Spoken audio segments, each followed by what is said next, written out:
على رسول الثقلين جد الحسن والحسين أبي القاسم محمد اللهم صل على محمد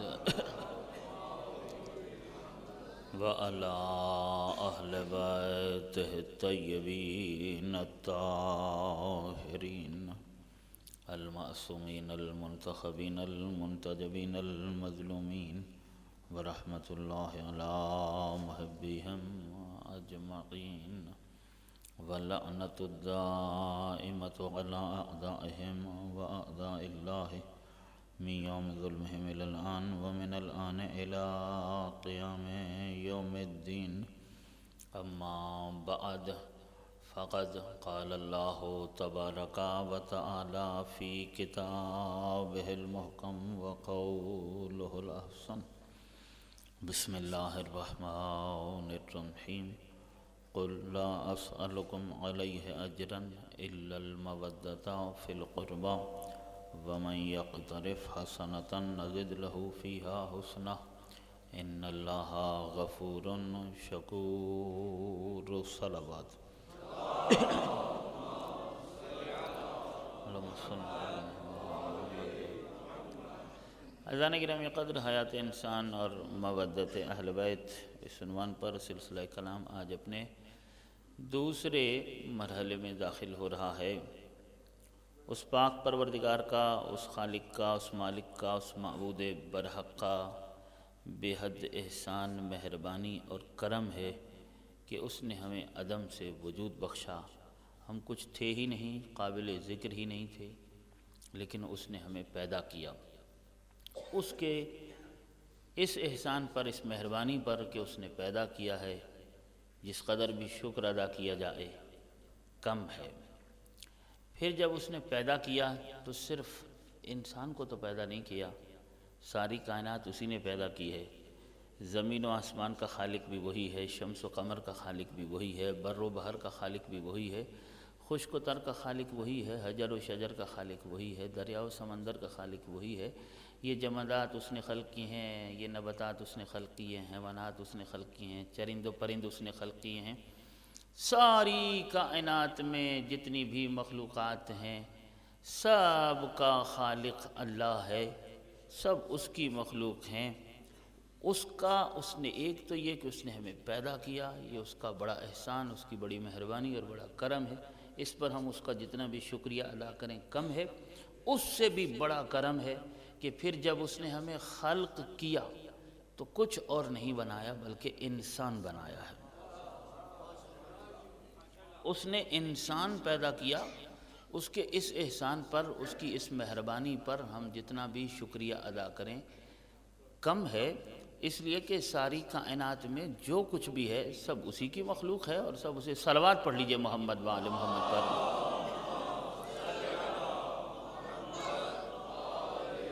بسم اللہ بسم اللہ۔ تو ساری کائنات میں جو کچھ بھی ہے، آگے تشریف لے آئیے۔ صلوات اللہم صلی علی محمد۔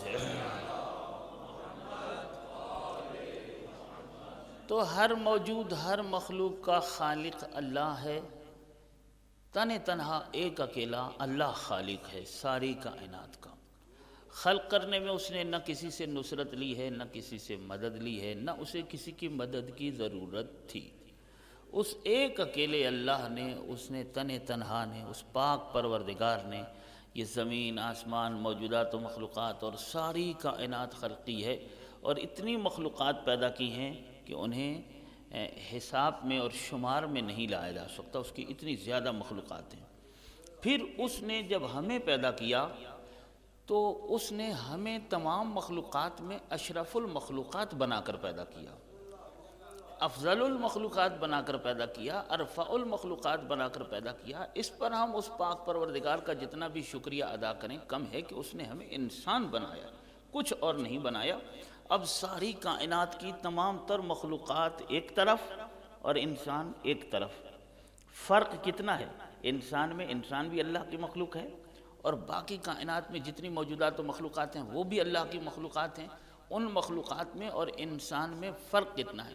فرق یہ ہے کہ اللہ نے انسان کو خلق کر کے کائنات کی باقی تمام مخلوقات کا مخدوم بنایا ہے اور باقی تمام مخلوقات کو اس کا خادم بنایا ہے۔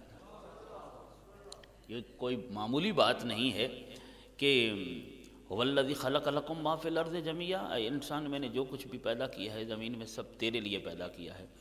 تو یہ ساری چیزیں جو خلق ہوئی ہیں یہ حضرت انسان کے لیے خلق ہوئی ہیں۔ یہ دنیا میں جو کچھ پیدا ہوا ہے اللہ نے انہیں انسان کے لیے پیدا کیا ہے، لیکن یہ اس کا کرم کتنا بڑا ہے اس پر کبھی غور فرمائیں نا، کبھی دیکھیں کہ اس نے انسان پیدا کیا، یہ اس کا کتنا بڑا کرم ہے، اس کی کتنی بڑی عنایت ہے، اس کا کتنا بڑا لطف ہے۔ حالانکہ پیدا ہونے سے پہلے کسی نے کوئی درخواست نہیں دی تھی کہ پروردگارہ ہمیں انسان ہی پیدا کرنا، کچھ اور پیدا نہ کرنا۔ نہ کسی نے کوئی درخواست پیش کی تھی اور نہ کسی نے کوئی ایسا کمال پیش کیا تھا کہ جس کی وجہ سے اب اس کا یہ استحقاق تھا کہ اب اللہ اسے انسان ہی پیدا کرے۔ تھا ہی نہیں جب قابل ذکر ہی نہیں تھا۔ بھئی دیکھیں چیونٹی بھی اس کی مخلوق ہے اور انسان بھی اس کی مخلوق ہے۔ تو چیونٹی نے اپنی تخلیق سے پہلے کوئی ایسی تقصیر نہیں کی، کوئی ایسا گناہ نہیں کیا تھا کہ اسے چیونٹی ہی پیدا کرتا، اور انسان نے اپنی تخلیق سے پہلے کوئی ایسا کمال پیش نہیں کیا تھا کہ اب اسے انسان ہی پیدا کرتا۔ لیکن پھر بھی خالق نے انسان پیدا کیا، یہ ہے نا وہ حکیم ہے، اور فعل الحکیم لا یخلو عن الحکمہ، حکیم کا کوئی کام حکمت سے خالی نہیں ہوا کرتا ہے۔ اس نے اپنی حکمت کاملہ کے تحت انسان کو انسان خلق کیا ہے۔ اس پر ہم تو اس کا یہ اتنا بڑا احسان اور اتنی بڑی مہربانی ہے کہ جس پر جتنا بھی شکریہ ادا کریں کم ہے کہ اس نے انسان پیدا کیا، انسان پیدا کر دیا۔ انسان پیدا کرنے کے بعد یہ تو کام تھا پروردگار کا، اس نے اپنا فعل انجام دے دیا، اس نے اپنا فضل کر دیا اور کرم کر دیا کہ ہمیں انسان پیدا کر دیا۔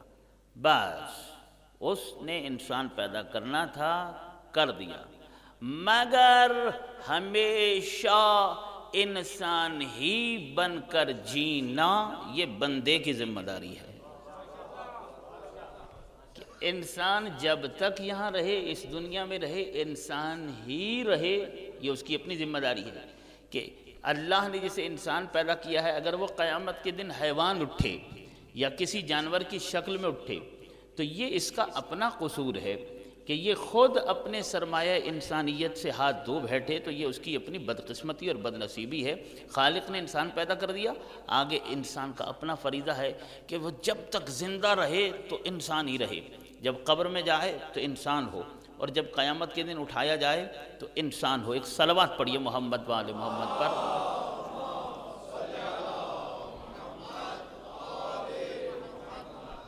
اب تفصیلات تو مجالس میں آتی رہیں گی کہ انسان دیگر حیوانات سے ممتاز ہوتا ہے کس چیز سے، کون سی شے ہے جو انسان کو ممتاز کرتی ہے دوسرے حیوانوں سے؟ اس شے کا نام ہے عقل۔ انسان میں اور دوسرے حیوانات میں فصل کیا ہے جس سے انسان ممتاز ہو جاتا ہے، الگ ہو جاتا ہے؟ وہ ہے عقل، عقل ہے۔ تو جس انسان میں جتنی عقل ہوگی اتنا ہی سمجھیں کہ اس میں انسانیت ہے، اتنا ہی۔ عقل کے اعتبار سے سب لوگ برابر نہیں ہیں، اس کے بھی میں درجات بیان کروں گا آگے چل کر کہ عقل کے کتنے درجات ہیں اور عقل کے اعتبار سے انسانوں میں کتنا فرق ہے۔ جوہر انسانی اہم ترین شے عقل ہے، عقل۔ یہ باقی تمام مخلوقات پر جو حضرت انسان کو عزت اور شرف اور رفعت اور عظمت دی ہے اور انسان کو اشرف المخلوقات بنایا ہے تو اسی عقل کی وجہ سے بنایا ہے۔ اب عقل کیا چیز ہے؟ جب چھٹے امام سے سرکار امام جعفر صادق علیہ السلام سے پوچھا گیا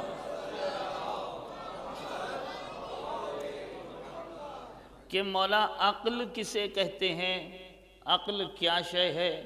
امام فرماتے ہیں ما عبد بہ الرحمن وقت صبح بہ الجنان، عقل انسان کے اندر پائی جانے والی وہ قوت، وہ شے کہ جس کے ذریعے سے وہ اپنے خالق و مالک، اپنے معبود برحق کی عبادت کرے اور جنت کو حاصل کرنے میں کامیاب ہو جائے، اس کو کہتے ہیں عقل۔ یعنی عقل کا کام دیکھیں، فرشتے معصوم ہیں مگر وہ اشرف المخلوقات نہیں ہیں، حالانکہ ان سے کبھی گناہ نہیں ہوتا، ان سے کبھی غلطی نہیں ہوتی، تقصیر نہیں کرتے، وہ معصوم ہیں، کوئی خطا نہیں کرتے، نسیان نہیں کرتے، ہر وقت اللہ کی عبادت اور اطاعت کرتے ہیں، مگر اشرف المخلوقات انسان ہے، فرشتے اشرف المخلوقات نہیں ہیں۔ بھائی دیکھیے، ایک شے ہے ملائکہ کے پاس، ایک شے ہے حیوانات کے پاس۔ ملائکہ کے پاس کیا شے ہے؟ اس کا نام ہے عقل۔ ملائکہ کے پاس جو چیز ہے اس کا نام کیا ہے؟ عقل۔ دوسری شے خواہشات، وہ ملائکہ میں نہیں ہیں۔ خواہشات کے اپنے تقاضے ہوتے ہیں نا، وہ ملائکہ میں ہے ہی نہیں۔ ملائکہ کے اندر، فرشتوں کے اندر صرف عقل ہے۔ عقل کا کام ہے تسبیح پڑھوانا، ذکر خدا کروانا، قیام کروانا، رکوع کروانا، سجدے کروانا، عبادتیں کروانا۔ اس لیے فرشتے، تمام فرشتے عبادت کرتے ہیں، کیونکہ ان کے اندر ہے ہی وہ شے کہ جو ان سے عبادت کرواتی ہے، جو ان سے سجدے کرواتی ہے، جو ان سے ذکر خدا کرواتی ہے، وہی چیز ان میں پائی جاتی ہے، اس کا نام عقل ہے۔ خواہشات ان میں پائی نہیں جاتی۔ حیوان اگر سجدہ نہیں کرتا، عبادت نہیں کرتا، اس سے کوئی شکوہ بھی نہیں، اس لیے کہ حیوانات میں وہ شے ہے ہی نہیں کہ جو ان سے عبادت کروائے۔ حیوانات میں صرف ایک چیز پائی جاتی ہے، اس کا نام ہے خواہشات۔ حیوانات میں خواہشات پائی جاتی ہیں، عقل نہیں پائی جاتی۔ اس لیے اگر یہ حیوانات عبادت نہیں کرتے تو ان سے کوئی گلہ شکوہ بھی نہیں، باز پرس بھی نہیں، ان کے لیے سزا اور جہنم بھی نہیں ہے۔ اور فرشتے اگر گناہ نہیں کرتے تو یہ کمال بھی نہیں، اس لیے کہ ان کے اندر وہ شے ہے ہی نہیں جو ان سے گناہ کروائے۔ خواہشات ان میں نہیں ہیں کہ جو ان سے گناہ کروائیں، اس لیے فرشتوں کا گناہ نہ کرنا کمال بھی نہیں ہے۔ وہ عصمت رکھنے کے باوجود ان کی عصمت ان کا کمال نہیں ہے۔ انبیاء میں جو عصمت ہے یہ انبیاء کا کمال ہے، رسولوں میں جو عصمت ہے وہ ان کا کمال ہے، ائمہ میں جو عصمت ہے وہ ان کا کمال ہے، لیکن ملائکہ میں جو عصمت ہے وہ ان کا کمال نہیں ہے، اس لیے کہ ان کے اندر وہ شے پائی ہی نہیں جاتی کہ جو ان سے خدا کی نافرمانی کروائے یا گناہ کروائے۔ حضرت انسان کو اللہ نے دونوں چیزیں دی ہیں، عقل بھی دی ہے اور خواہشات بھی دی ہے۔ عقل انسان کے اندر پایا جانے والا اس کا ملکوتی پہلو ہے، اور خواہشات انسان کے اندر پایا جانے والا اس کا حیوانی پہلو ہے۔ خواہشات اور عقل دونوں چیزیں، یعنی ملکوتی پہلو بھی اور حیوانی پہلو بھی حضرت انسان کے اندر اللہ نے رکھ دیا ہے۔ عقل کے اپنے تقاضے ہیں اور خواہشات کے اپنے تقاضے ہیں۔ عقل کہتی ہے کہ مسجد سے اذان ہو رہی ہے تو اب چلو مسجد کی طرف، وضو کرو، جماعت کھڑی ہو رہی ہے تو جماعت میں شرکت کرو، جماعت کے ساتھ نماز پڑھو۔ عین اسی وقت کان نے ایک اور آواز بھی سنی کہ کہیں کوئی رقص و سرور کی محفل ہو رہی ہے یا غنا کی محفل ہو رہی ہے، تو خواہشات نے کہا کہ نماز کا بہت وقت پڑا ہے، ادھر چلے جائیے۔ تو خواہشات کے اپنے تقاضے، عقل کے اپنے تقاضے ہیں۔ یعنی خواہشات، ظاہر سی بات ہے کہ خواہشات کی تحصیل و تکمیل میں اگر کوئی آدمی لگ جائے گا، جتنا زیادہ خواہشات کی پیروی کرے گا تو ظاہر ہے کہ یہ اپنی عقل کے تقاضوں سے دور ہوتا چلا جائے گا، نتیجتاً اس کی عقل مغلوب ہوتی چلی جائے گی اس کے خواہشات کے سامنے۔ انسان کا خاصہ، اس کی خصوصیت، اس کا امتیاز یہی عقل ہے، جس کی وجہ سے اس کو انسان کہا جاتا ہے، اور اسی شرف کی وجہ سے اسے اشرف المخلوقات کہا گیا ہے۔ اب ایک چیز بہت عام ہے اور ہر ایک اس کا علم رکھتا ہے کہ حضرت انسان اشرف المخلوقات ہے، لیکن دوسری شے اگرچہ اپنے مقام پر حقیقت ہے لیکن وہ اتنی عام نہیں اور ہر آدمی تک وہ چیز پہنچی نہیں۔ اتنا سب جانتے ہیں کہ انسان اشرف المخلوقات ہے، اس میں کوئی شک نہیں کہ انسان اشرف المخلوقات ہے، بنیادی طور پر انسان اشرف المخلوقات ہی ہے، مگر یہ انسان آگے چل کر کبھی اپنے آپ کو اسفل المخلوقات بھی بنا لیتا ہے۔ اشرف المخلوقات یعنی تمام مخلوقات پر شرف رکھنے والا، سب سے اشرف، سب سے زیادہ عزت و عظمت اور رفعت رکھنے والا۔ اسفل المخلوقات جب سب سے پست ہو جائے، ایسا کب ہوتا ہے؟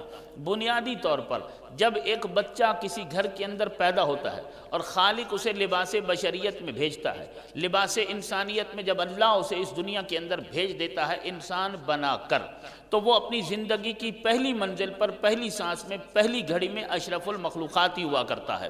اب خالق اس سے کوئی تقاضا نہیں کرتا کہ تم اچھا کرو یا برا کرو، پھر ایک عمر تک مہلت حاصل ہے کہ اگر یہ نہ واجبات نہ محرمات، کوئی قانون نہیں ہے، اگرچہ والدین کی ذمہ داری ہے کہ وہ اس کی تربیت کریں اور بہترین تربیت کریں، اسے نیک صالح اور پاکیزہ انسان بنائیں، والدین کے فرائض اپنی جگہ پر ہیں، لیکن ایک عمر تک مہلت ہے کہ اگر اس سے غلطیاں ہوں، خطا ہوں، گناہ ہوں، انہیں گناہ نہیں کہا جائے گا، نہ لکھا جائے گا، اور اگر نماز نہ پڑھے، روزہ نہ رکھے تو یہ اس چیز سے بھی یہ تکلیف شرعی اس پر واجب نہیں ہے، مگر ایک عمر گزرنے کے بعد جیسے یہ بچہ باب بلوغت میں قدم رکھے گا، جیسے ہی بالغ ہو جائے گا، اب یہ مکلف ہو گیا ہے، تکلیف شرعی اس پر عائد ہو گئی ہے، اس نے واجبات ادا کرنے ہیں، حرام کاموں سے پرہیز کرنا ہے، اب اس کی شرافت مشروط ہے اس بات کے ساتھ کہ یہ کرتا کیا ہے۔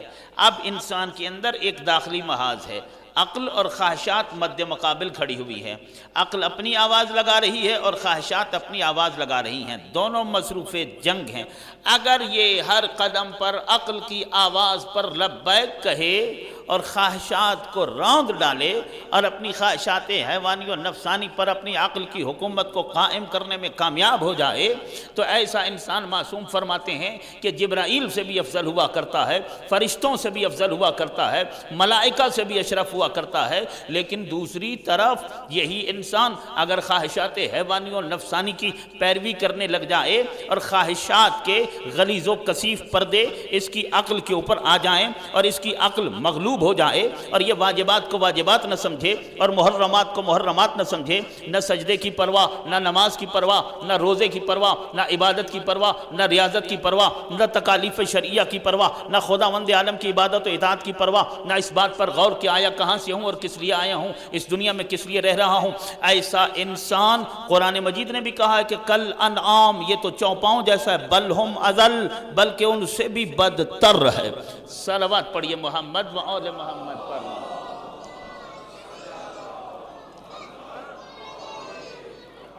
اب یہ مطالب جو آپ کی خدمت میں نے پیش کیے ہیں، ان کی اور مزید تشریحات ہیں اور توضیحات ہیں جو میں آنے والی مجالس میں کروں گا، یہ نہیں کہ ان کے پیچھے بہت کچھ ہیں، بہت سارے اوراق، بہت سارے صفحات ابھی ہیں جو ایک ایک لفظ کے پیچھے جو میں نے ابھی کہا ہے، اور کوشش کروں گا کہ آنے والی مجالس میں حضرت انسان کی کامیابی کس بات میں ہے؟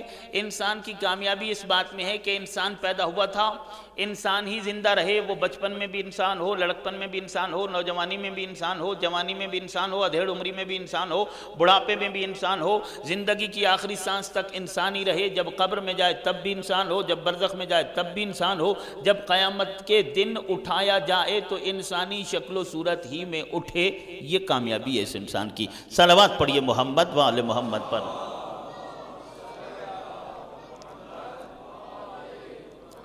ابھی میں ان گروہوں کو شمار نہیں کر رہا کہ علماء معاد نے جب قلم اٹھایا تو وہ پورے گروہ لکھے ہوئے، کم از کم وہ 10 گروہ ہیں کہ جو قیامت کے دن کس شکل میں اٹھیں گے؟ انسان کی شکل میں نہیں اٹھیں گے، بہت نجس اور غلیظ جانوروں کے نام لکھے ہوئے ہیں، ایک گروہ اس شکل میں، ایک گروہ اس شکل میں، اس گروہ اس شکل میں، ایک گروہ اس شکل میں اٹھے گا، تو ان کے رشتہ دار اور ان کے دوست و احباب انہیں دیکھ کر پہچان لیں گے کہ یہ تو بہترین انسان تھا اور ہمارا رشتہ دار تھا، اور آج قیامت کے دن یہ اس غلیظ اور کثیف اور نجس جانور کی شکل میں اٹھایا جا رہا ہے۔ یہ چیزیں اور اس طرح کی اور بہت ساری چیزیں، وہ تفصیلات آگے آ جائیں گی۔ انسان کی کامیابی کیا ہے کہ انسان جیے، انسان ہی مرے، ہمیشہ انسان ہی رہے، اپنے سرمایہ انسانیت کی حفاظت کرے۔ موضوع کیا؟ حیات انسان اور مودت اہل بیت۔ انسان کی زندگی میں، انسان کی حیات میں وہ تمام عوامل اور وہ تمام چیزیں کہ جو انسان کے سرمایہ انسانیت کی حفاظت کرتی ہیں اور اسے انسان رہنے پر آمادہ اور تیار رکھتی ہیں، بلکہ اس کی انسانیت کے گرد ایک حصار اور چار دیواری بن کر اس کی انسانیت کی حفاظت کرتی ہیں، ان عوامل میں سے اہم ترین عامل آل محمد کی مودت ہے۔ اہل بیت صلوات اللہم صلی علی محمد وعلی محمد۔ مودت اہل بیت وہ شے ہے کہ جو اگر دل کے اندر اتر جائے اور دل میں داخل ہو جائے، جس طرح قرآن تقاضا کرتا ہے، جس طرح پیغمبر کا تقاضا کرتے ہیں، اگر یہ مودت دل میں ویسے ہی داخل ہو جائے تو اس کے کیا اثرات ہوتے ہیں کہ انسان عابد بن جاتا ہے، انسان زاہد بن جاتا ہے، انسان فنا فی اللہ ہو جاتا ہے، انسان فنا فی شریعت ہو جاتا ہے، انسان سالم بن جاتا ہے، انسان اپنے سرمایہ انسانیت کی حفاظت کرتا ہے۔ اگر آل محمد کا عشق و عقیدت اور مودت دل میں اتر جائے تو انسان پھر کبھی حیوان نہیں بنتا ہے، بلکہ یہ انسان صحیح معنوں میں انسان ہی جیتا ہے اور انسان ہی مرتا ہے۔ اہم ترین شے مودت اہل بیت۔ اگر مودت آل محمد ہمیں اتنا بڑا فائدہ دیتی ہے، اگر کسی کو پتہ چل جائے کہ اہل بیت کی مودت کا کتنا بڑا فائدہ ہے، یہ تو ہمیں انسان بناتی ہے اور انسان رکھتی ہے، تو ساری کائنات کے انسانوں پر اگر یہ چیز واضح ہو جائے تو سب کے سب لوگ اہل بیت سے مودت کرنے پر مجبور اور آمادہ ہو جائیں گے۔ صلوات پڑھیے محمد و آل محمد پر۔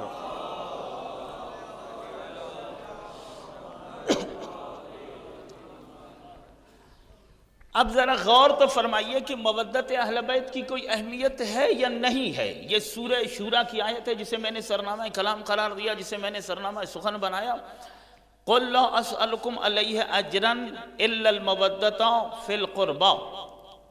اب مجھے بتائیے کہ مودت اہل بیت کتنی اہم شے ہے۔ اس کی پہلی وضاحت تو یہاں سے ہے کہ مودت اہل بیت کو رسول اعظم کی اجرت بنایا ہے۔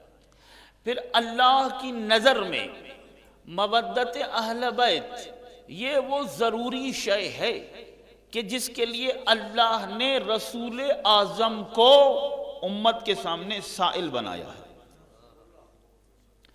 قُلْ لَا أَسْأَلُكُمْ، یہ لا اسألکم کے الفاظ بتا رہے ہیں کہ اللہ رسول سے سوال کروا رہا ہے۔ لا اسألکم علیہ اجرن الا المودۃ فی القربى، پھر اللہ سے استثناء بھی تو ہے نا۔ تو یہ قرآن مجید میں جو الفاظ آئے ہیں، جو لفظیں آئی ہیں، وہ لفظیں بتا رہی ہیں، وہ الفاظ بتا رہے ہیں کہ اللہ نے اپنے رسول کو مودت اہل بیت کی خاطر امت کے سامنے سائل بنایا ہے۔ اب سائل ہونا کوئی معمولی بات ہے؟ جس کے در کا ساری کائنات کو سوالی ہونا چاہیے۔ رسول کی ہستی اور رسول کی اہمیت معمولی بات ہے، اور ساری کائنات بنی ہی ان کے صدقے میں ہے، ان کی وجہ سے ہے۔ اگر سرکار دو عالم، اگر سرکار دو جہاں حضرت محمد مصطفیٰ صلی اللہ علیہ وآلہ وسلم، اللہم صلی اللہ علیہ محمد، اگر سرکار نہ ہوتے کیا ہوتا؟ کیا کائنات ہوتی؟ کوئی چیز بھی نہ ہوتی اگر سرکار دو عالم نہ ہوتے، اگر سرکار دو جہاں نہ ہوتے، کائنات کی کوئی شے نہ ہوتی۔ یہ میں نہیں کہہ رہا، یہ حدیث قدسی کے الفاظ ہیں۔ لولاک لما خلقت الافلاک، اے میرے محمد اگر میں تجھے خلق نہ کرتا، میں کائنات کی کوئی شے خلق نہ کرتا۔ فلک کی جمع افلاک، میں افلاک ہی پیدا نہ کرتا۔ میں نے یہ جو کائنات بنائی ہے میرے مصطفیٰ، میں نے تیری وجہ سے بنائی ہے۔ نتیجتاً کیا کہہ سکتے ہیں آپ کہ اے محمد میں نے تجھے خلق کیا اور پھر ساری کائنات تیرے لیے خلق کی، یعنی یہ ارض و سما تیرے لیے ہیں، ہوا و فضا تیرے لیے ہیں، بر و بحر تیرے لیے ہیں، خشک و تر تیرے لیے ہیں، حجر و شجر تیرے لیے ہیں، دریا و سمندر تیرے لیے ہیں، خضر و سکندر تیرے لیے ہیں۔ میں نے ساری کائنات تیرے لیے بنائی ہے۔ زمین کا فرش تیری وجہ سے بچھایا، آسمان کا شامیانہ تیری وجہ سے لگایا، چاند کو چاندنی تیرے لیے دی ہے، سورج کو روشنی تیری وجہ سے دی ہے، فلک ستاروں سے سجایا تیری خاطر، دشت و صحرا تیرے لیے، بہتے ہوئے دریا تیرے لیے، یہ فضاؤں میں معلق بادل تیرے لیے، بادلوں سے برستا ہوا پانی تیرے لیے، دریاؤں میں موجوں کی روانی تیرے لیے، نباتات کو ہریالی کا حسن دیا تیرے لیے، جمادات میں مضبوطی اور استحکام تیرے لیے، یہ غلہ تیرے لیے، یہ سبزہ تیرے لیے، لہلاتے کھیت تیرے لیے، محلات تیرے لیے، آسائشات تیرے لیے، باغات تیرے لیے، ساری کائنات تیرے لیے، تمام موجودات تیرے لیے، کل مخلوقات تیرے لیے، ساری کائنات کو میں نے تیرے لیے خلق کیا ہے۔ اگر تجھے خلق کرنا مقصود نہ ہوتا میں کائنات کی کوئی شے پیدا نہ کرتا۔ سوال یہ ہے کائنات بنی ہے محمد کے لیے، 1400 سال سے محمد نہیں ہے، کائنات کیوں ہے؟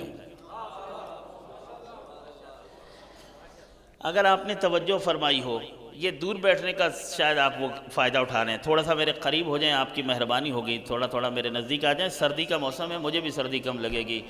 صلوات پڑھیے محمد و آل محمد پر۔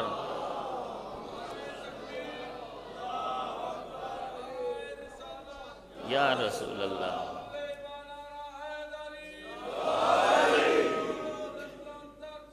صلوات اللہم صلی اللہ علیہ وسلم۔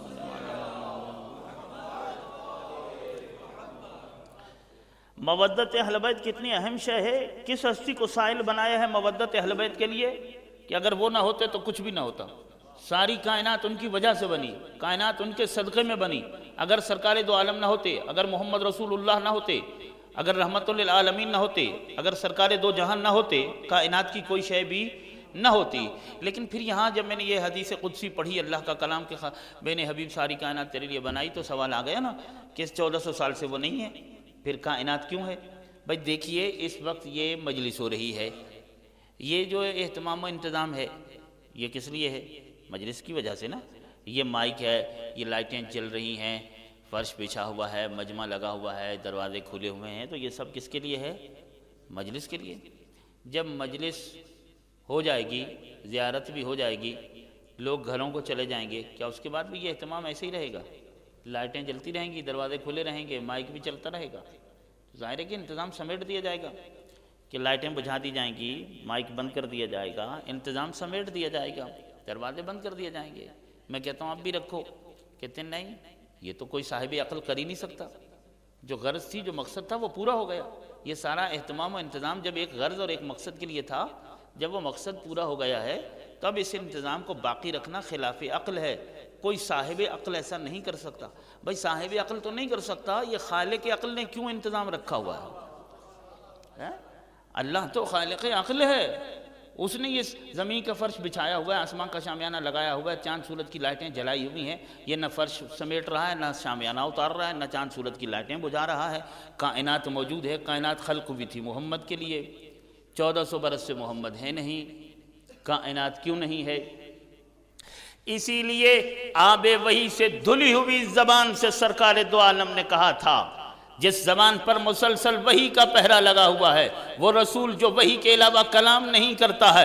ان اتبع الا ما یوحی الی، اگر میں اتباع کرتا ہوں تو صرف اور صرف وحی الہی کی اتباع کرتا ہوں. اور قرآن کہتا ہے ما ینطق عن الہوی ان ہو الا وحی یوحی، یہ اس وقت تک نطق نہیں کرتا ہے جب تک کہ اللہ کی وحی نہیں آ جاتی ہے. تو یہ بولتا الہام الہی سے ہے، وحی الہی سے ہے. اس کا ہر قول وحی سے ہوا کرتا ہے، ہر فعل بھی وحی سے ہوا کرتا ہے. تو وہ زبان کے جو زبان نبوت ہے، وہ زبان جو زبان رسالت ہے، وہ زبان جو زبان عصمت ہے، وہ زبان جو زبان طہارت ہے، وہ زبان جو وحی کی ترجمان ہے، اس زبان سے اسی لیے اللہ کے رسول نے ارشاد فرمایا تھا، اولنا محمد واوسطنا محمد واخرنا محمد وکلنا محمد. حیدری کیا صلوات اللہم صلی اللہ. ہمارا پہلا بھی محمد ہے، ہمارا درمیانہ بھی محمد ہے، ہمارا آخری بھی محمد ہے، اور ہم سب کے سب محمد ہیں. میں یہ کہہ تو دیا، سرکار دو عالم کی حدیث میں نے آپ کی خدمت میں پیش تو کر دی، اور آپ نے جس طریقے سے سنی ہے، ویسے بڑی محبت سے سنی ہے. اللہ آپ سب کو سلامت رکھے. یہ حدیث اپنے اندر بہت زیادہ مطالب رکھتی ہے.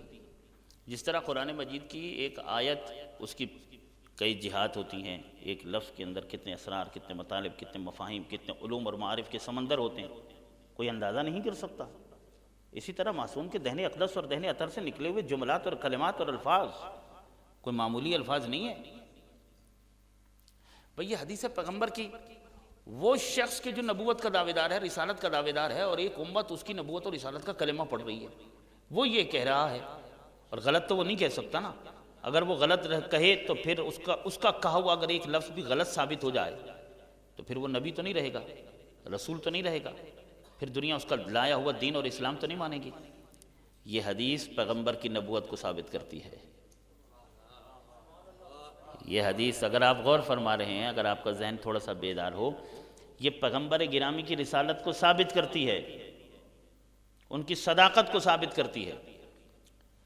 پہلے تو یہ بتائیے کہ سرکار دو عالم ان کی زبان پر وحی کا پہرا ہے، غلط تو وہ کہہ نہیں سکتے، اور کہہ رہے ہیں کہ ہم سب کے سب محمد ہیں. کیا ان سب کا نام محمد ہے؟ پوچھئے تاریخ سے جا کر، تو ان کا نام محمد نہیں ہے. سب کا یعنی بعض کا نام محمد ہے اور بعض کا نام کچھ اور ہے، محمد نہیں ہے، مختلف نام ہیں. تو سرکار تو کہہ رہے ہیں کہ ہم سب محمد ہیں، تو نام تو ان سب کا محمد نہیں ہے. غلط وہ کہہ نہیں سکتے. کہنا وہ کیا چاہتے ہیں؟ جو وہ کہنا چاہتے ہیں وہ سب کی سمجھ میں آ گیا کہ وہ کہنا یہ چاہتے ہیں کہ ہم نام کے اعتبار سے نہیں، ہم کام کے اعتبار سے محمد ہیں، یعنی ہم 14 ہیں مگر ہم قول میں ایک ہیں، فعل میں ایک ہیں، رفتار میں ایک ہیں، گفتار میں ایک ہیں، کردار میں ایک ہیں، جلال میں ایک ہیں، جمال میں ایک ہیں، کمال میں ایک ہیں، علم میں ایک ہیں، حلم میں ایک ہیں، فضل میں ایک ہیں، شرف میں ایک ہیں، عزت میں ایک ہیں، عظمت میں ایک ہیں، رفعت میں ایک ہیں، بلندی میں ایک ہیں، آغاز میں ایک ہیں، عصمت میں ایک ہیں، طہارت میں ایک ہیں۔ ہم ہیں تو 14 مگر شرافت میں، صداقت میں، زہد میں، تقوی میں، طہارت میں، پاکیزگی میں جسے بھی دیکھو گے محمد نظر آئے گا، جس پر بھی نظر جائے گی تو محمد نظر آئے گا۔ ہمارا قول بھی ایک ہے اور ہمارا فعل بھی ایک ہے، ہم میں تضاد نہیں ہے، نہ افکار میں تضاد ہے، نہ خیالات میں تضاد ہے، نہ نظریات میں تضاد ہے، نہ پیغامات میں تضاد ہے، نہ ارشادات میں تضاد ہے۔ ہماری سیرت ایک ہے، پیغام ایک ہے، فکر ایک ہے، ایک ہی ایک ہے، قول بھی ایک ہے، فعل بھی ایک ہے، تضاد نہیں ہے۔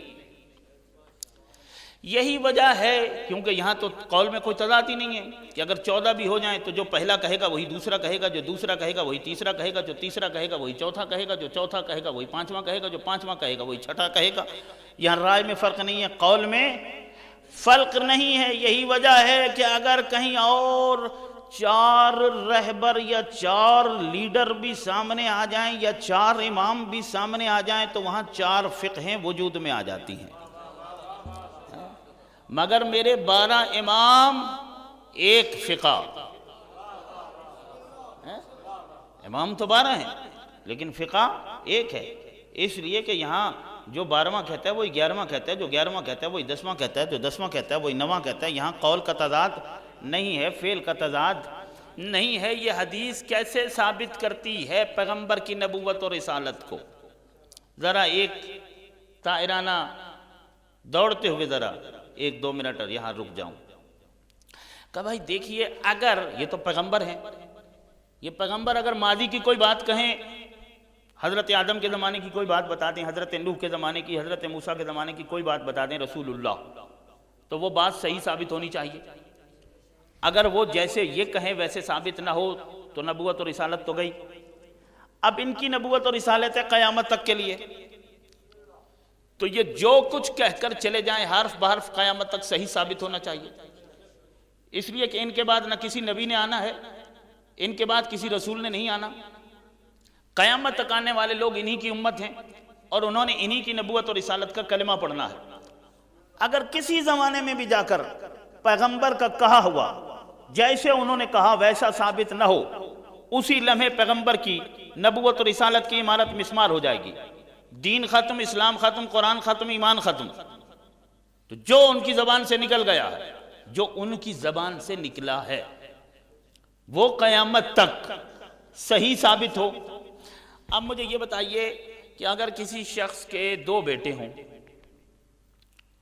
اور ایک ہو 4-5 سال کا، ایک ہو 6-7 سال کا، اور وہ اس دنیا سے جا رہا ہو اور جاتے وقت کہہ دے کہ بھائی دیکھو یہ جو میرے بیٹے ہیں نا، بس مجھے دیکھ لو، انہیں دیکھ لو، جیسا میں ہوں ویسے یہ نکلیں گے، اور زندگی کی آخری سانس تک یہ ویسے ہی ثابت ہوں گے کہ جیسا میں ہوں۔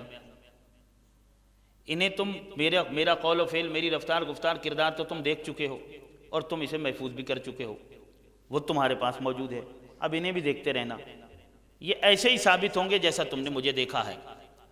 کوئی باپ کہہ سکتا ہے؟ اسے کیا معلوم کہ یہ 10 سال کے بعد کیا نکلیں گے، میں تو سر پہ ہوں گا نہیں، تربیت کرنے والا تو ہوگا نہیں، سکھانے والا تو ہوگا نہیں۔ بھائی دیکھیں، یہ دنیا میں جو بچے بڑے ہو کر چور بن جاتے ہیں یا ڈاکو بن جاتے ہیں یا ظالم اور دہشت گرد بن جاتے ہیں، تو جب یہ بچے پیدا ہوتے ہیں یا جب ان کا بچپن ہوتا ہے تو ان کے ماں باپ کیا یہ چاہتے ہیں کہ یہ بڑے ہو کر چور بنے اور ڈاکو بنے؟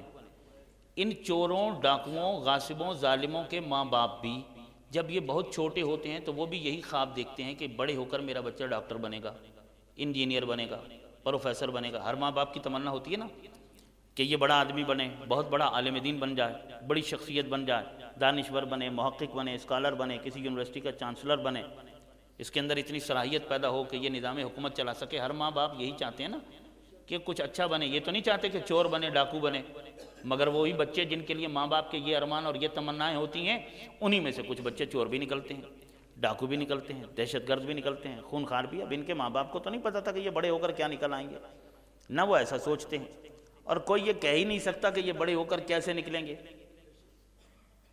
اس لیے کہ وہ ان کا جو پوشیدہ مستقبل ہے اسے دیکھ ہی نہیں رہا،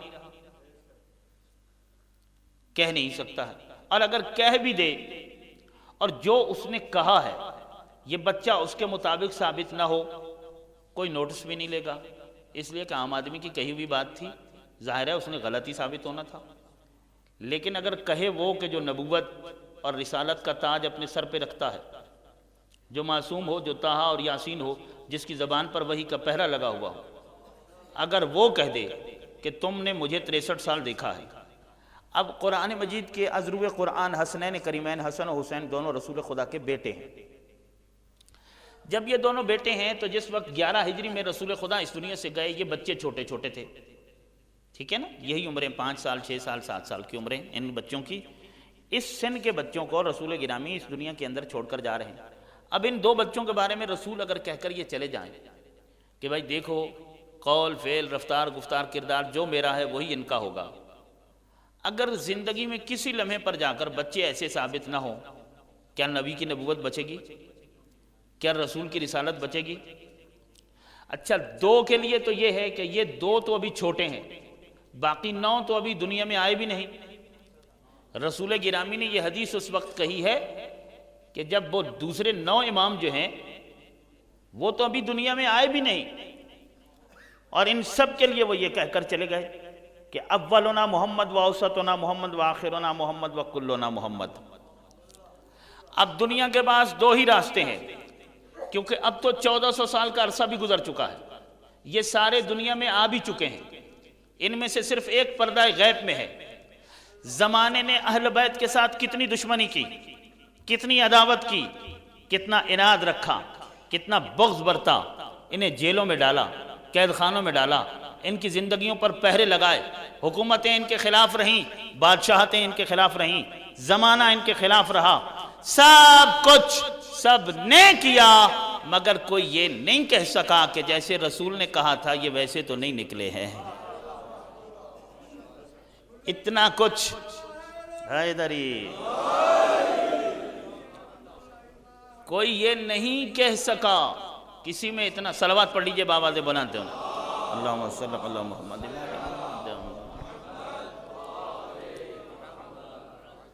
اب اتنا عرصہ گزر گیا ہے نا، یا تو اس کا نتیجہ کیا نکلے گا؟ پیغمبر جو کہہ کر گئے ہیں اگر ویسا ثابت نہ ہو یہ، تو نتیجہ کیا ہوگا؟ دین و اسلام ہی کی عمارت چلی جائے گی۔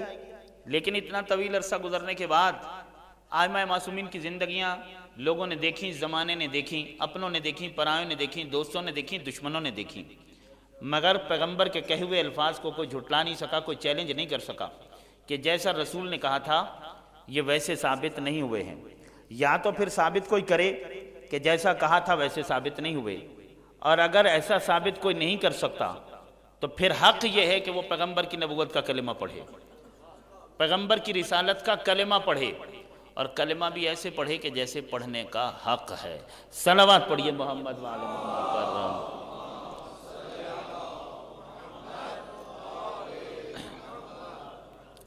اولنا محمد و اوسطنا محمد و آخرنا محمد و کلنا محمد۔ ہمارا پہلا بھی محمد ہے، درمیانہ بھی محمد ہے، آخری بھی محمد ہے، اور ہم سب کے سب محمد ہیں۔ قبلہ کائنات خلق ہوئی تھی محمد کے لیے، مگر 1400 سال سے سرکار دو عالم سرکار دو جہان نہیں ہیں۔ کائنات کیوں ہے؟ آج زمین موجود ہے، آج آسمان موجود ہے، آج چاند موجود ہے، آج سورج موجود ہے، آج بر و بحر ہیں، خشک و تر ہیں، حجر و شجر ہیں، دریا و سمندر ہیں، خضر و سکندر ہیں، ارض و سما ہیں، ہوا و فضا ہیں، موجودات و مخلوقات ہیں، آج کائنات موجود ہے۔ یہ دلیل ہے اس بات کی کہ پردے کے پیچھے کوئی محمد موجود ہے۔ حیدری بلند ترین صلوات پڑھیے محمد و آل محمد پر۔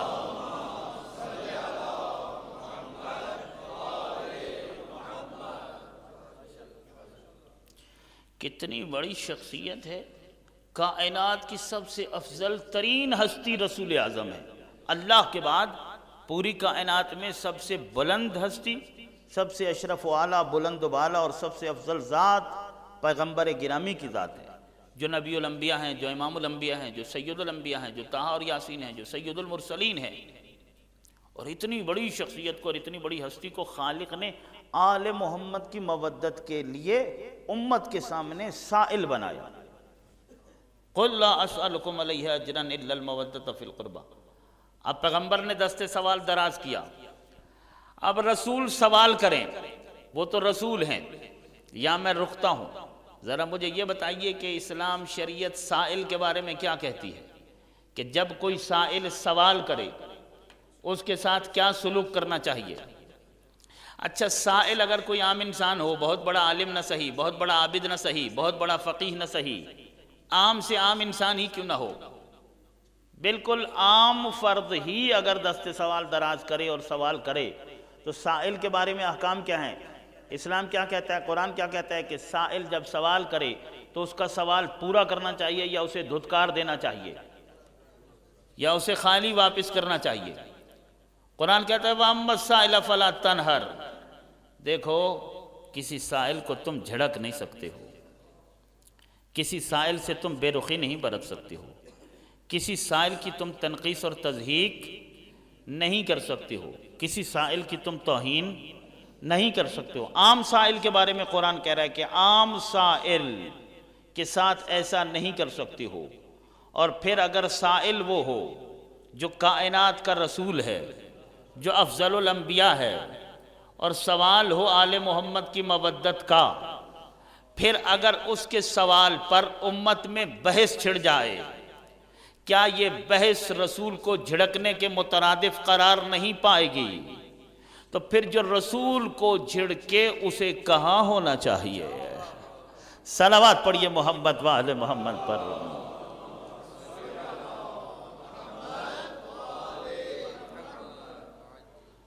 قُلْ لَا أَسْأَلُكُمْ عَلَيْهِ أَجْرًا إِلَّا الْمَوَدَّةَ فِي الْقُرْبَى۔ مودت اہل بیت عالم انسانیت کی اہم ترین ضرورت ہے، کائنات بشریت کی اہم ترین ضرورت ہے مودت اہل بیت۔ جس طرح پانی آپ کی ضرورت ہے، جس طرح کھانا آپ کی ضرورت ہے، جس طرح سانس لینا آپ ضروری سمجھتے ہیں، ان سے کہیں زیادہ آل محمد کی مودت ہر انسان کی ضرورت ہے۔ اتنا ضروری نہ ہوتا تو اللہ کائنات کے رسول کو امت کے سامنے سائل نہ بناتا۔ رسول اعظم کو سائل بنایا ہے اور امت کے سامنے سائل بنایا ہے، وہ جس نے کبھی کسی سے سوال نہیں کیا، بلکہ اس کے صدقے میں سب کے سوال پورے ہوتے ہیں، اور آج بھی اس کا واسطہ دے کر ہر ایک کا سوال پورا کیا جاتا ہے۔ رسول اعظم کو سائل بنانے کا مقصد ہی یہ تھا تاکہ یہ واضح ہو جائے کہ اللہ کی نظر میں آل محمد کی مودت کتنی ضروری شے ہے۔ صلوات پڑھیے محمد و آل محمد پر۔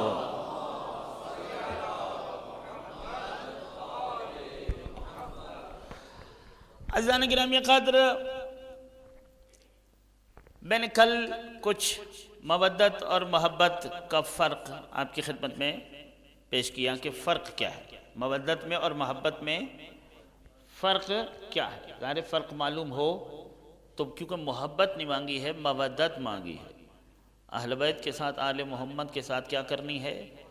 مودت کرنی ہے۔ اس محبت میں اور مودت میں ایک اور اعتبار سے میں فرق سمجھاؤں۔ محبت اپنے پہلے مرحلے پر یہ محبت ہے، دوسرے مرحلے پر یہ انس ہے، تیسرے مرحلے پر یہ شغف ہے، اور چوتھے مرحلے پر یہ عشق ہے۔ اب یہ سب الگ ہیں اور مودت الگ ہے۔ عشق تک بھی آ جائے محبت تو یہ اور ہے، مودت اور ہے۔ محبت بڑھی بڑھی بڑھی اور اپنے نقطہ کمال پر چلی گئی، آپ اسے عشق کہہ لیجئے یا محبت کا کمال کہہ لیجئے۔ محبت جب اپنی حد انتہا پر چلی جائے تو اس محبت میں اور مودت میں فرق کیا ہے؟ فرق یہ ہے کہ جس پر انسان اپنی ہر شے جس پر قربان کرنے کے لیے تیار ہو جائے اسے محبت کہتے ہیں، اور جس پر کل سرمایہ محبت قربان کرنے کے لیے تیار ہو جائے اسے مودت کہتے ہیں۔ اسے کیا کہتے ہیں؟ اسے مودت کہتے ہیں۔ ایک اور فرق محبت اور مودت میں جو بہت ہی اہم ہے، وہ آپ کے علم میں ہونا ضروری ہے، وہ یہ کہ محبت ہو جایا کرتی ہے اور مودت کی جایا کرتی ہے۔ محبت ہو جاتی ہے، ہو جایا کرتی ہے، اس میں آپ کی عقل کو، آپ کی فکر کو، آپ کی سوچ کو، آپ کے ارادے کو، آپ کے شعور کو وہ دخالت نہیں ہے، بس ہو گئی اور آپ بھی مجبور ہو گئے اور آپ کا اپنے ہی اوپر اختیار نہیں۔ یہ جو ہو جائے اسے محبت کہتے ہیں۔ مگر مودت کی جاتی ہے، آل محمد کے ساتھ مودت کرنا پڑے گی، اس لیے کہ حیوانی کام اور ہوتے ہیں، انسانی کام اور ہوتے ہیں۔ حیوانی کاموں میں عقل کی دخالت نہیں ہوتی ہے، انسانی کاموں میں عقل کی دخالت ہوا کرتی ہے، وہ ہو جاتی ہے، اسی لیے اس کو جذبہ حیوانی کہا جاتا ہے کہ وہ ایک انسان کے اندر پایا جانے والا حیوانی جذبہ ہے۔ ظاہر ہے کہ حیوان تو عقل و فکر و شعور سے عاری ہے اور خالی ہے، لیکن انسان کا جوہر انسانی عقل ہے۔ مودت کی جاتی ہے، یہ کوئی شربت بنا کے پلایا نہیں جاتا، کی جاتی ہے۔ آل محمد کے ساتھ مودت کرنا پڑے گی، اہل بیت کے ساتھ مودت کرنا پڑے گی، تو کرے گا کون؟ جس کی عقل ترقی کرے گی، جس کی عقل زیادہ ہوگی، جس کے پاس سرمایہ عقل زیادہ ہوگا، فکر زیادہ ہوگی، جس کے ارادے پاکیزہ ہوں گے، اور پھر کوشش کر کے آل محمد کی مودت، اور کوشش کر کے تو کرنی ہے، اس لیے کہ رسول اعظم کی اجرت دینی ہے۔ اگر اہل بیت سے مودت نہ کی، اور اس حد تک نہ کی کہ جس حد تک میں بیان کر چکا ہوں، تو رسول اعظم کی اجرت تو ادا کی نہیں۔ اجرت ادا نہیں کی تو نتیجہ کیا نکلا؟ کہ رسول اعظم کی اجرت کے غاصب قرار پائے، اور غاصب کے لیے جہنم ہے۔ صلوات پڑھیے محمد وآل محمد پر۔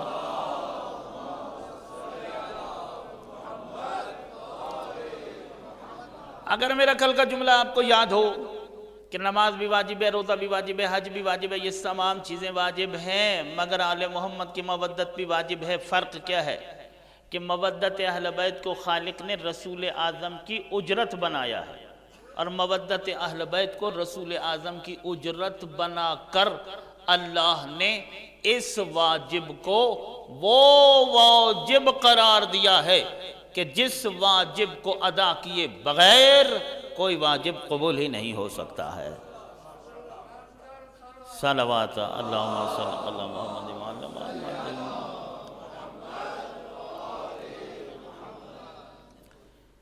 اگر رسول اعظم کی اجرت نہیں دیں گے، میں اسی سے کل پھر آپ کے جہاں میں چھوڑ رہا ہوں اس سے میں سلسلہ گفتگو کو جوڑ دوں گا، اور میں ان مطالب کی وضاحت کروں گا کہ میرے علم میں یہ بات بھی ہے کہ 1 گھنٹے سے زیادہ گفتگو زیادہ مفید بھی نہیں ہوتی ہے، اور ظاہرہ مصائب کے لیے وقت بھی بچانا ہوتا ہے، ورنہ تو یہ ذکر اور یہ باتیں ایسی ہوتی ہیں کہ یہ ختم ہونے والی ہوتی نہیں ہیں۔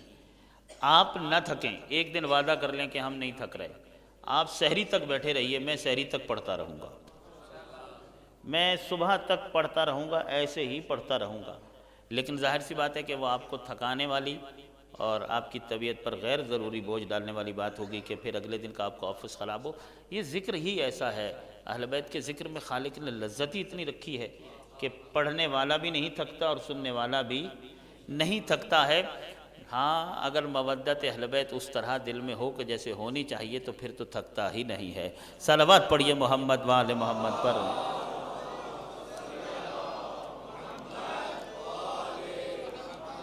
مصائب شروع کرنے سے پہلے میں اتنا آپ کی خدمت میں عرض کر دوں کہ اہم ترین عنوان ہے اور اہم ترین موضوع ہے۔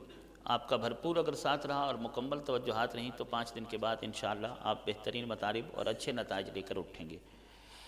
مودت اہل بیت یہ وہ فریضہ اور یہ وہ واجب ہے کہ اگر یہ ادا ہو جائے تو اسلام کی ہر چیز ادا ہو جاتی ہے اور اسلام مکمل ہو جاتا ہے، اور اگر مودت اہل بیت نہیں تو یہ اس طرح ہے جیسے کہ انسان اسلام میں داخل ہی نہیں ہوا ہے۔ اتنا فرق ہے اور اتنی ضروری شے ہے پھر مودت اہل بیت انسان کو انسان بناتی ہے اور اس کی انسانیت کی حفاظت کرتی ہے۔ یہ ذہن میں رکھیے گا، میں ان نکات کی وضاحت کروں گا کہ مودت اہل بیت اگر دل میں ہوگی تو انسان کبھی حیوان نہیں ہوگا، اس کے سرمایہ انسانیت کی حفاظت ہوتی رہے گی، وہ انسان ہی جیے گا، قبر میں بھی جائے گا تو انسان ہوگا اور قیامت کے دن بھی اٹھے گا تو وہ انسان ہی ہوگا۔ اب مودت کے معنی و مفہوم کو ہم سمجھتے نہیں ہیں، اور ہوتا کیا ہے، اگر آپ مجھے اجازت دیں تو جملہ تو تھوڑا سا سخت ہے لیکن یہ پیغام ہے۔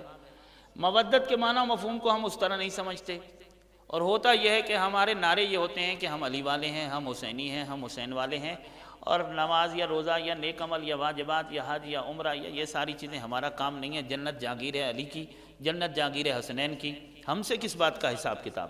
فرشتوں کی مجال ہے کہ وہ ہم سے پوچھیں، قبر میں ہم جائیں تو وہ ہم سے پوچھیں گے اور ہم سے سوال کریں گے، اور قیامت کے دن ہم تو علی والے ہیں، ہم حسین کے عزادار ہیں، اور اہل بیت ہماری شفاعت کریں گے اور آل محمد کی جاگیر ہے، اور جب وہ شفاعت کر دیں گے تو ہم جنت میں پہنچ جائیں گے۔ یہ باتیں تو ہم بہت کرتے ہیں، لیکن مودت کے معنی اور مفہوم کو ہم نہ جانتے ہیں اور نہ ہم سمجھتے ہیں۔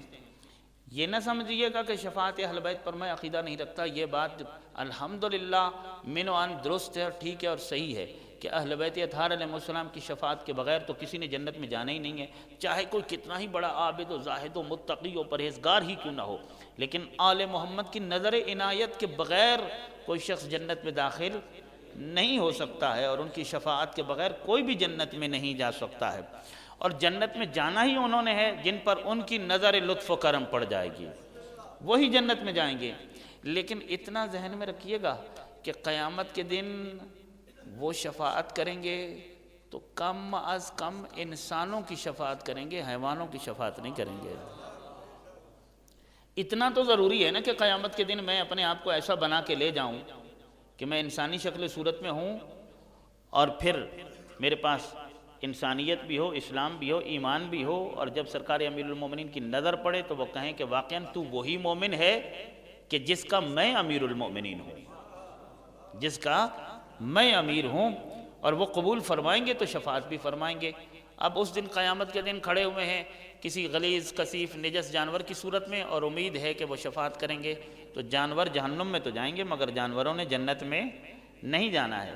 اس لیے مودت کے معنی کو اور مفہوم کو سمجھنا پڑے گا، اور میں کوشش کروں گا اگرچہ دن بھی کم اور وقت بھی کم ہے کہ اسی دوران اگرچہ مختصر ہی صحیح مگر اس بات کی وضاحت کروں کہ فلسفہ وجوب محبت اہل بیت کیا ہے، کہ اگر آل محمد کی مودت کو خالق نے واجب قرار دیا تو وجہ کیا ہے، کیوں، سبب کیا ہے؟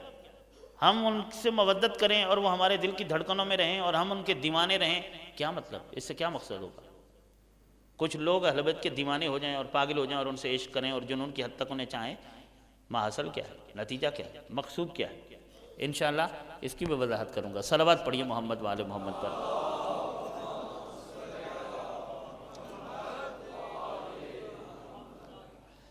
ابھی آپ نے سنا کہ جس پر ہر شے قربان ہو اسے محبت کہتے ہیں، اور جہاں کل سرمایہ محبت قربان ہو جائے اسے مودت کہتے ہیں۔ آپ نے دیکھا کہ ایک ماں کو اپنے بیٹے کے ساتھ محبت ہوتی ہے، کمال کی محبت ہوتی ہے۔ یہی وجہ ہے کہ اگر ماں اس کی نگاہوں کے سامنے اس کا بیٹا موجود ہو اور قاتل یہ کہے کہ ایک کو زندہ چھوڑتا ہوں اور ایک کو مارتا ہوں، تو ممکن ہے کہ ماں کہے کہ مجھے مار دے، میرے جوان بیٹے کو چھوڑ دے، کیونکہ اسے اتنی محبت ہے۔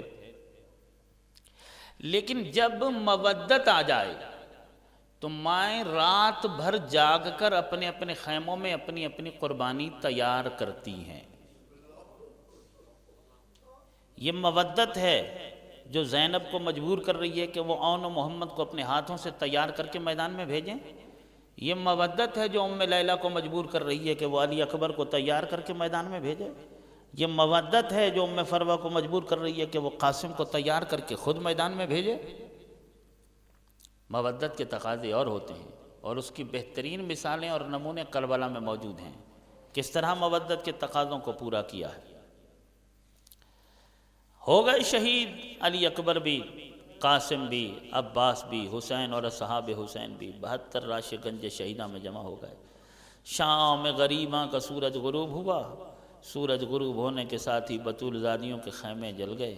سروں سے چادریں چھن گئیں۔ ہاں عزادارو، یہ قیامت کی رات تھی۔ بطول کی بیٹی کبھی بچوں کو تسلی دیتی، کبھی مستورات کو حوصلہ دیتی، اور جب ساری عورتوں اور بچوں کو جمع کر کے ایک خیمے میں آ گئی تو ظالموں نے سب سے پہلے اسی خیمے کو آگ لگائی۔ علی کی بیٹی اپنا پورا خاندان لے کر دوسرے خیمے میں گئی ہے، انہوں نے اس کو آگ لگائی ہے۔ علی کی بیٹی خیمے پہ خیمہ بدلتی رہی ہے، یہ آگ لگاتے رہے ہیں، سارے خیمے جل گئے ہیں، آخر میں ایک خیمہ بچا ہے۔ کربلا کا راوی حمید ابن مسلم میں کہتا ہے، میں نے دیکھا ایک طرف مستورات اور بچے کھڑے ہو گئے، ایک خیمہ تھا اسے آگ لگی ہوئی تھی، ایک 53 سال کی ضعیفہ ہے، علی کی بیٹی ہے۔ میں نے دیکھا کہ وہ جو خیمہ جل رہا ہے نا، بار بار تیز قدموں کے ساتھ اس خیمے کے اندر جاتی ہے، پھر پریشان ہو کر باہر آتی ہے۔ میں نے پوچھا کہ بی بی خیریت تو ہے، خیمہ جل رہا ہے، کہیں آپ کو آگ نہ لگ جائے، آپ جلدی سے باہر آ جائیے۔ کہتی ہیں میں کیسے باہر آؤں؟ کہا حمید اگر احسان کر سکتا ہے تو احسان کر، ہمارے سارے مرد مارے گئے ہیں، کوئی نہیں بچا ہمارا۔ میرا سجاد بیمار ہے، پہلو بدل نہیں سکتا، اٹھ نہیں سکتا ہے، اس خیمے کے اندر میرا بیمار بھتیجا اگر ہو سکے تو اٹھا کے لے آؤ۔ حمید کہتے ہیں میں گیا، لیکن آگ کی حدت اتنی زیادہ تھی کہ چند قدم آگے بڑھنے کے بعد ہی میں پیچھے آ گیا۔ میں نے کہا بی بی معافی چاہتا ہوں۔ علی کی بیٹی رو کے کہتی ہیں حمید تیرا قصور نہیں ہے، تیرا لگتا جو کچھ نہیں ہے۔ اور اس کے بعد بنت زہرا تیز قدموں کے ساتھ گئیں۔ حمید کہتے ہیں میں نے دیکھا کہ تیز قدموں کے ساتھ گئیں اور تھوڑی دیر کے بعد اس طرح آئیں کہ پشت پر ایک بیمار ہے جس کے پاؤں زمین پر خط کھینچ رہے ہیں۔ انہی مستورات اور بچوں میں آ کر سید سجاد کو بھی رکھ دیا ہے۔ عزادارو، یہ رات قیامت کی رات تھی، یہ رات گزر گئی۔ یہ رات بطول زادیوں نے ایک جلی ہوئی قناعت کے ساتھ گزاری ہے۔ یہ رات ختم ہوئی ہے، 11 محرم کا دن آیا ہے۔ 11 محرم کے دن پسر سعد نے حکم دیا۔ اس کا پہلا حکم یہ تھا کہ ہمارے جتنے سپاہی قتل ہوئے ہیں انہیں غسل دیا جائے، کفن دیا جائے اور انہیں دفن کیا جائے۔ ایسا ہی کیا گیا، اور جب کہا کہ حسین اور اصحاب حسین اور اولاد حسین کی جو لاشیں ہیں تو کہا انہیں ایسے ہی بے غور و کفن کربلا کی تپتی ریت پر چھوڑ دو، نہ انہیں ہم غسل دیں گے، نہ انہیں ہم کفن پہنائیں گے، کچھ بھی نہیں کریں گے۔ اس کا ایک حکم تو یہ تھا۔ دوسرا حکم اس کا یہ تھا کہ لاشوں پر گھوڑے دوڑائے جائیں۔ اس کے ہر حکم کی تعمیل ہو رہی تھی۔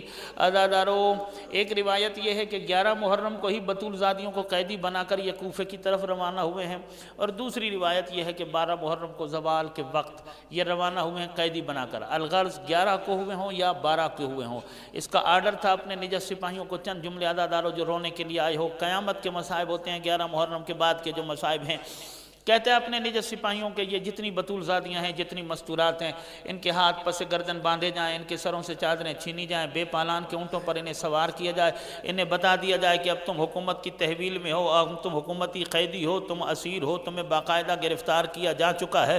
اور اس کے بعد کہتا ہے حسین کا یہ بیمار بیٹا جو زندہ بچ گیا ہے، اس کے گلے میں توق ڈال دو، ہاتھوں میں ہتھکڑیاں ڈال دو، پاؤں میں بیڑیاں ڈال دو، اسے بھی ایک شتر بے پالان پر بٹھا دو۔ اسی طرح انہیں ہم کوفے لے کر جائیں گے، ابن زیاد کے سامنے ہم دربار میں جا کر انہیں پیش کریں گے۔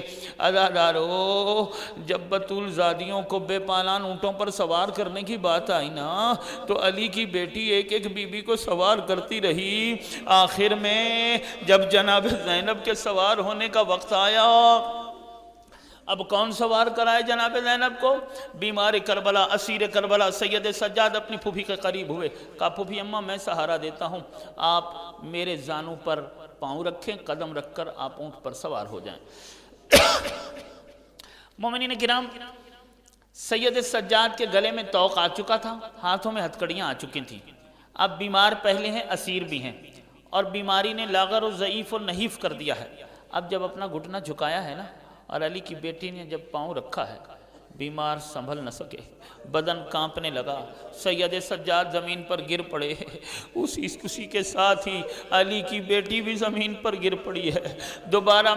دوسری مرتبہ پھر کہا سید سجاد نے پھوپھی اماں میں دوبارہ آپ کو سہارا دیتا ہوں، آپ سوار ہو جائیے۔ دوبارہ دو زانو ہوئے، دوبارہ اپنا گھٹنا پیش کیا، علی کی بیٹی نے پھر قدم رکھا، اب لرزتا کانپتا ہوا بدن تھا، صبر نہ ہو سکا، ٹھہر نہ سکے، پھر گر پڑے۔ 3 مرتبہ ایسے ہی ہوا نا، ایک ظالم کا ظالم سپاہی پیچھے کھڑا ہوا تھا، ہاتھ میں تازیانہ تھا، اس نے گھوڑا دوڑایا اور تیز گھوڑا دوڑاتے ہوئے سید سجاد کے قریب آیا اور تازیانوں کو سید سجاد کی پشت پر مارنا شروع کیا اور مار کے کہتا ہے قیدی ہم تیرے قیدی نہیں ہیں، تم ہمارے قیدی ہو، جلدی کرو اور فٹافٹ سوار ہو جاؤ۔ عزادارو جناب فضہ نے جب یہ منظر دیکھا نا اونٹ کے اوپر سے کہ میرے چوتھے امام کی پشت پر تازیانے مارے جا رہے ہیں، جناب فضہ اونٹ پہ سے اپنے آپ کو نیچے گرا دیتی ہیں، علی کی بیٹی کو سہارا دیا، جناب زینب کو جناب فضہ نے سوار کرایا، اب جیسے تیسے بھی جناب سید سجاد سوار ہوئے۔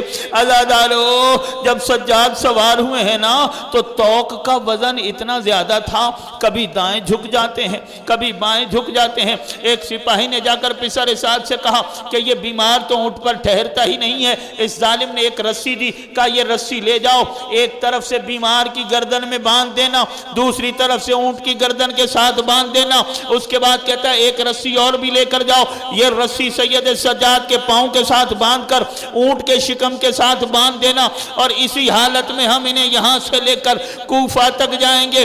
عزادارو جب اس طرح رسیوں میں جکڑ دیا گیا نا اور بیبیوں کو اور سید سجاد کو جب مقتل میں سے گزارا گیا ہے نا تو ارباب مقاتل کہتے ہیں علی کی بیٹیوں کی، بطول زادیوں کی جب نظر اپنے اپنے پیاروں کی لاشوں پر پڑی ہے نا تو بیبیاں صبر نہ کر سکی ہیں، خود کو اونٹوں پہ سے نیچے گرا دیا ہے، ہر بیوی ایک لاش پر بیٹھ گئی، بیان کرنا شروع کر دیے۔ علی اکبر کے لاشے پر ام لیلا بیٹھ گئی، قاسم کے ٹکڑوں پر ام فروا بیٹھ گئی، عزادارو ایک ایک لاش پر ایک ایک بیوی بیٹھی ہے۔ علی کی بیٹی ام کلثوم چلی، فرات کے نزدیک پڑا ہوا بازو بریدہ لاشا تھا، عباس کے لاشے پر ام کلثوم کے بیان شروع ہوئے، کربلا کی ریت پر زینب لاش حسین کو ڈھونڈ رہی ہے۔ عزادارو توحید شناس باپ کی توحید شناس بیٹی جب اپنے بھائی کے لاشے پر آئی ہے، مقتل کہتا ہے بہن بھائی کو پہچان نہ سکی، یوں کہتی رہی آنتا خی، کیا تو میرا بھائی ہے؟ کیا تو میرا ماں جایا ہے؟ کیا تو بطول زادہ ہے؟ آخری جملہ عزادار، ہر لاش پر کوئی بی بی بین کر رہی ہے، ظالم کیا کسی سپاہی کی نظر پڑی، دو پھول سے لاشیں ہیں کربلا کی گرم ریت پر پڑے ہوئے ننھے ننھے بچوں کے لاشیں، کوئی مستور ان کی لاش پر بیٹھ کر رو نہیں رہی ہے۔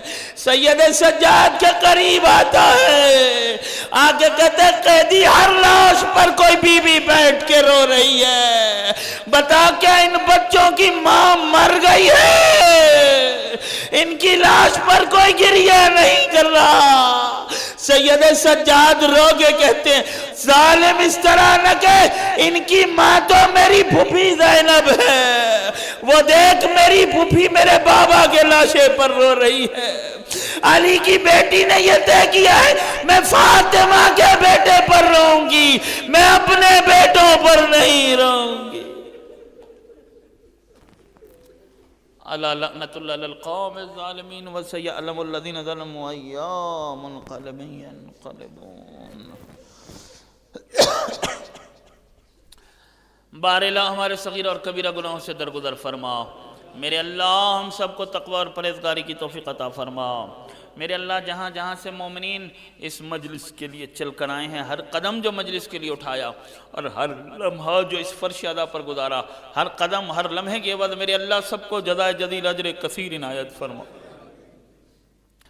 میرے اللہ مذہب اہل بیت کی حفاظت فرما، ملت آل محمد کی حفاظت فرما، عالم اسلام کے تمام مسلمانوں کو متحد اور متفق فرما، انقلاب اسلامی کی حفاظت فرما، پاکستان کو استحکام عطا فرما، اس ملک کو اندرونی اور بیرونی سازشوں سے محفوظ فرما، اس بارگاہ اس مسجد کے منتظمین الصادق ٹرسٹ کے تمام اراکین کی کاوشوں کو قبول فرما، ان کی زحمات کو قبول فرما، میرے اللہ ان کی توفیقات خیر میں اضافہ فرما، ان کے ساتھ جو تعاون کرنے والے ہیں ان کے مال اور رزق حلال میں وسعت اور برکت عطا فرما، میرے اللہ جلد از جلد اپنی آخری حجت کا ظہور فرما، ان کے ظہور کے وقت ہمیں ہمیں ان کے اعوان و انصار میں شامل فرماؤ۔ ربنا تقبل منا انکا انت السمیع العلیم بحق محمد و آلہ الطیبین الطاہرین۔